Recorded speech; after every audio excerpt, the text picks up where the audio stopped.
सुप्रभातम प्यारे बच्चों। इससे पहले जो मैंने वीडियो भेजा था उसमें आपको भाषा के विषय में बताया था। आज मैं आपको बोली के विषय में बता रहा हूँ। बोली क्या है? देखिए, बोली मौखिक भाषा का स्थानीय रूप होता है और ये एक निश्चित क्षेत्र में यानी सीमित क्षेत्र में बोली जाती है। तो यानी बोली, अब हम ये कहेंगे कि क्षेत्र विशेष में बोले जाने वाली मौखिक भाषा बोली कहलाती है। और बोली देखिए, जैसे कि हरियाणा में हरियाणवी, कुमाऊं में कुमाऊनी, ये यहाँ की बोलियां हैं क्योंकि इनका क्षेत्र सीमित होता है। दूसरी बात यह है कि भाषा और बोली में अंतर क्या है। अब देखिए, भाषा का क्षेत्र अधिक होता है, फैला हुआ होता है, और जबकि बोली का जो क्षेत्र होता है वो सीमित होता है। यानी सीमित क्षेत्र में, अभी बताया मैंने आपको, यानी सीमित क्षेत्र में बोली जाने वाली मौखिक भाषा बोली कहलाती है। और भाषा, देखिए, भाषा में साहित्य लिखा जाता है, जबकि बोली में कथाएं, लोकोक्तियां, ये सब लिखी जाती हैं। साहित्य की रचना नहीं हो पाती है। तो इस तरीके से बोली और भाषा मैंने आपको अंतर बता दिया। अब आगे बढ़ते हैं।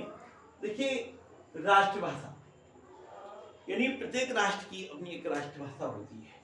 जिस भाषा का प्रयोग पूरे राष्ट्र में होता है उसे राष्ट्रभाषा कहते हैं। अब भारत की राष्ट्रभाषा हिंदी है।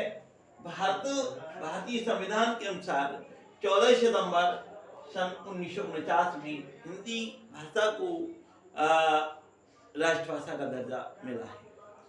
जिस समय, देखिए, एक बात बता दें कि भारतीय संविधान में प्रारंभ में 15 भाषाओं को मान्यता दी गई थी, लेकिन फिर कुछ समय के बाद 18 भाषाओं को मान्यता दी गई, 3 भाषाएं और बढ़ गई। लेकिन अब वर्तमान में भारतीय संविधान में 22 भाषाओं को मान्यता प्राप्त है, और 22 भाषाएं जो हमारी राष्ट्रीय मुद्रा है उस पर अंकित होती हैं। और उस, देखिए, तो ये रहा, मैंने अभी बताया राष्ट्रभाषा का। और ये एक बात बता दूं, 14 सितंबर सन 1949 को भारतीय संविधान ने राष्ट्रभाषा के रूप में दर्जा दिया है राष्ट्रभाषा का, ये मैंने अभी बताया आपको। तो 14 सितंबर को भारत में राष्ट्रीय हिंदी दिवस के रूप में मनाया जाता है। तो ये रही बात राष्ट्रभाषा की। अब आगे बढ़ते हैं लिपि के विषय में। देखिए, भाषा का जो विस्तृत रूप में मौखिक तो होता ही है, लिखने का जो विकास है बाद में हुआ है। तो इसलिए कोई भी भाषा हो उसको लिखने के लिए जिन चिन्हों का प्रयोग किया जाता है वो लिपि होती है। अब यहाँ भाषा के लिखने के चिन्हों का व्यवस्थित रूप ही लिपि है। यानी जो व्यवस्थित रूप होता है वो क्या है? लिपि है। और हिंदी भाषा की लिपि देवनागरी है। और एक बात बता दी, कोई भाषा हो, हर भाषा की अपनी एक लिपि होती है।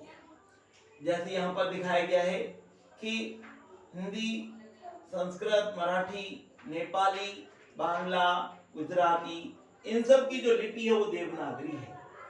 पंजाबी भाषा की गुरमुखी है, और उर्दू, अरबी, फारसी, सिंधी इनकी फारसी है। अंग्रेजी, फ्रेंच, जर्मन आदि जो हैं, इन भाषाओं की लिपि रोमन होती है।